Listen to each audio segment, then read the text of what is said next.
Samantala, isa rin po sa mga pamosong simbahan ng dinadagsa ng mga debotong Katoliko para sa simbang gabi ay ang Santo Domingo Church sa Quezon City. May live report doon si Athena Imperial. Athena?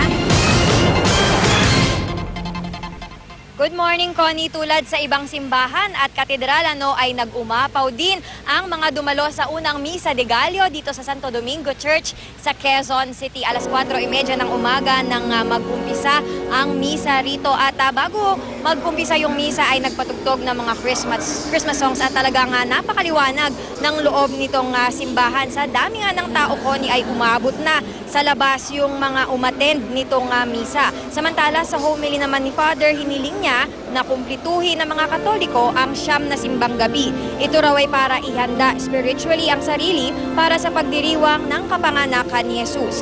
Binigyang diin din ni Father ang kahalagahan ng pamilya at pagsasama-sama ng mag-anak sa pagdiriwang ng Pasko. Sa pamilya raw kasi dapat unang naipapakita at nararamdaman ang pagmamahal na layuning ibahagi ngayong Pasko. Siyempre, hindi mawawala ang paboritong kainin pagkatapos magsimbang gabi, ang bibingka at puto bumbong. Hile-hilera ang mga tindahan ng kakaning ito sa labas nitong Santo Domingo Church.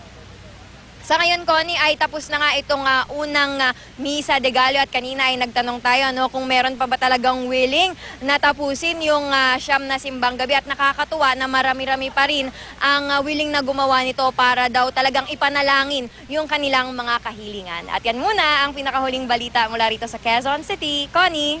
Maraming salamat, Athena Imperial.